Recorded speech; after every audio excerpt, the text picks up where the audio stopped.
यह कहानी एक छोटे से गांव की है जहां एक परिवार में दो बहू रहती थी। एक बहू का नाम राधा था और दूसरी बहू का नाम नंदिनी।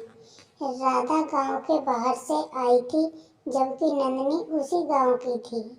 दोनों को एक ही घर में रहना था, लेकिन उसकी सास जो पहले से ही कुछ जिद्दी और पक्षपाती थी, उसने हमेशा नंदिनी को ही अपने पक्ष में रखा था। राधा को घर के कामों की नंदिनी से अधिक जिम्मेदारियां दी जाती, जबकि नंदिनी का अक्सर आराम करने का समय मिलता था।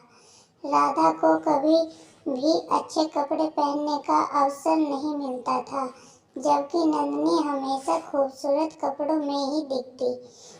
सास हमेशा नंदिनी की तरफदारी करती और राधा को बेकार समझती। यह स्थिति राधा के दिल में बहुत दुख और दर्द देती थी, लेकिन वह चुप रहती और अपने काम में लगी रहती। एक दिन राधा की माँ की तबीयत खराब हो गई और उसे गांव से बाहर जाना पड़ा। इस अवसर का फायदा उठाते हुए सास ने नंदिनी को घर के सभी कामों में मदद करने का आदेश दिया।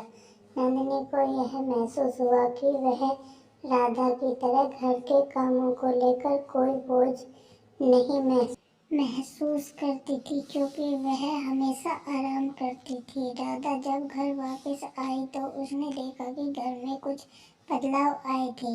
नंदिनी ने उसकी मदद की और उसके कामों को आसान बनाने की कोशिश की। वह समझने लगी कि सास का भेदभाव केवल दिखावा था और असल में सभी बहू घर के लिए समान महत्वपूर्ण थी। धीरे धीरे राधा और नंदिनी के बीच समझ और दोस्ती बढ़ने लगी।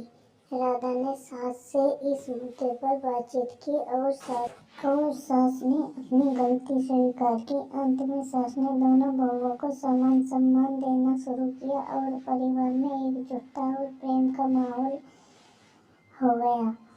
सीख मिलती है, भेदभाव से रिश्ते और परिवार में दूरियां बढ़ जाती है, लेकिन समझदारी, सम्मान और संवाद से हर समस्या का समाधान संभव है।